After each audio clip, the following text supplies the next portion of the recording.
There are some events in life that a simple mindset hack cannot fix. The loss of a person who was your entire world, the sudden end of a relationship that defined a chapter of your life, a diagnosis that changes everything. This is not an inconvenience, this is a shattering. Your world breaks and the first instinct is to believe that you have broken along with it. Our culture is terrified of this kind of pain. We are told to move on, to be strong, to distract ourselves. We treat grief as a problem to be solved as quickly as possible. But the Stoics, despite their reputation for toughness, had a much wiser and more compassionate approach. They understood that grief is the price we pay for love. They knew that the goal was not to avoid the pain, but to navigate it with dignity and emerge from it stronger. This is not a guide to not feeling sad.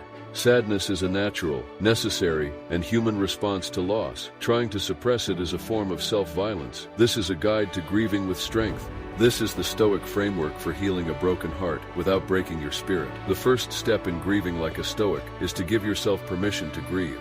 This is the most misunderstood part of the philosophy. The emotionless Stoic is a myth. The Stoics made a crucial distinction between two types of emotion.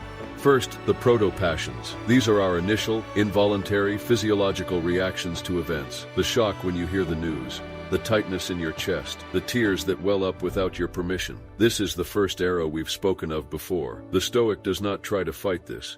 It is impossible. It is inhuman. Seneca, the great Stoic writer, wept openly for his lost friend. He wrote in a letter of consolation to a grieving mother, "I am not giving you advice that is hard and stoical. My speech will not be harsh, since my own heart is soft." He knew that the initial wave of pain is as natural and uncontrollable as a thunderstorm. Your only job is to let it wash over you without judging yourself for it. Feeling sadness after a loss is not a sign of weakness, it is a sign that you love deeply. The real danger, the Stoic danger, comes from the second arrow. This is the judgment we add on top of the initial pain. My life is over now. I will never be happy again. This is unfair. These are the stories that turn natural grief into prolonged destructive suffering. So the first phase is simple but not easy. Allow the first arrow of pain and sadness to hit. Do not fight it. Do not numb it. And above all, do not judge yourself for it. Acknowledge the wound. That is the first step toward healing it. As Epictetus said, "It is not events that disturb people, it is their judgments about them." For now, simply observe the event of your own sadness with compassion.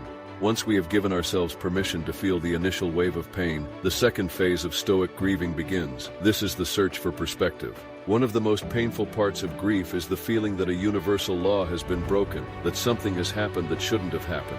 It feels personal, unjust. Why me? To counter this, the Stoics zoom out. They use the power of perspective to see their personal loss not as a unique tragedy, but as a part of the natural, universal, and inevitable order of things. Marcus Aurelius constantly meditated on the transience of all things. He wrote, "Constantly consider how all things such as they are now have been in the past and will be in the future. The universe is change, our life is perception." He would remind himself that everything is temporary. People, empires, stars, and memories are all part of a great flowing river of time, appearing for a moment and then vanishing. This thought is not meant to diminish the person you lost. It is meant to place your loss within the context of reality. Loss is not a punishment. It is a fundamental law of existence. Everything you see, everything you love, everything you are, is temporary. The Stoics taught that we are merely temporary custodians of the things in our life. Our children, our partners, our friends, our health, they are not our possessions. They are on loan to us from fortune, who may ask for them back at any time without warning. To accept this truth is difficult, but it is also liberating. It helps to dissolve the anger and the feeling of personal injustice that often accompany grief. It shifts the question from "why did this happen to me?" to "how can I honor the time that I was given?" This perspective is the beginning of finding peace in the middle of pain. Phase 3 is where the transformation truly begins. It is the conscious decision to shift our focus from the pain of absence to the gratitude for the presence that once was. The depth of your grief is a direct measure of the depth of your love. In that pain there is a tribute. The Stoics teach us to honor that tribute not by dwelling in the sorrow of the final chapter, but by cherishing the beauty of the entire story. The philosopher Seneca, who endured many losses, gave us the key to this reframe. He spoke of his memories of lost friends, not as painful reminders of what was gone, but as indefeasible possessions, treasures that no one, not even death, could ever take away from him. He wrote, "The thought of my dead friends is a sweet and pleasant one for me. In their lifetime I felt that I might lose them. Now I know that I cannot." This is a profound shift. Instead of thinking "I don't have them anymore," you train yourself to think "I can't believe how lucky I was to have had them at all." You turn the source of your pain into the source of your gratitude. The practical tool for this is gratitude journaling. But it must be specific. Don't just write, "I'm grateful for our time together." That is too abstract. Be specific. I am grateful for the memory of the morning she laughed so hard she spilled her coffee. I am grateful for the feeling of his hand in mine while we walked through the park in autumn. I am grateful for the exact advice he gave me when I was lost. By focusing on these specific, concrete moments of joy, you are not denying the pain of the present. You are balancing the scales. You are reminding your mind that the story was not just its ending. The story was a beautiful, rich, and complete thing, and you were lucky enough to be a part of it. This gratitude doesn't erase the grief, but it gives it a beautiful, warm companion to walk with. After allowing ourselves to feel, gaining perspective, and practicing gratitude, there comes a point where we must look forward. The fourth and final phase of Stoic grieving is re-engaging with life through our duty to others. Grief can be an incredibly isolating and self-focused experience. We can become trapped in the labyrinth of our own sorrow. The Stoic way out of this labyrinth is not through distraction or entertainment, but through purpose. When we feel our own life has lost its meaning, the most powerful thing we can do is bring meaning to someone else's. Epictetus taught that we all have roles to play. We are a child, a parent, a friend, a neighbor, a citizen. Even in the depths of our own pain, these duties remain. Your family still needs you. Your community still needs you. The world still needs your contribution, no matter how small you feel. This is not about getting over it or faking it till you make it. It is about carrying your grief with you, like a scar you've earned as you fulfill your responsibilities.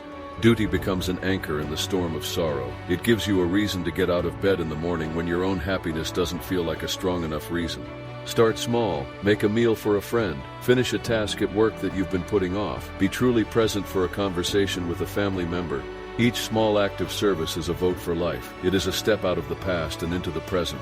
It is a declaration to yourself and to the world that while a part of your story has ended, your story is not over. And so, this is the Stoic path through the valley of grief. Phase 1, allow the pain. Acknowledge the first arrow without judgment.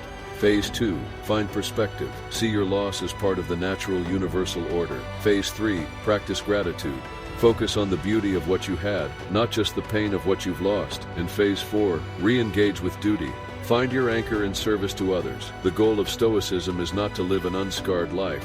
A life without scars is a life without love, without risk, without meaning. It is an empty life. The goal is to ensure that our scars become sources of strength, wisdom, and compassion. The kintsugi bowl is considered more beautiful and valuable for having been broken and repaired with gold. Your character can be the same. Grief changes us. We cannot return to who we were before.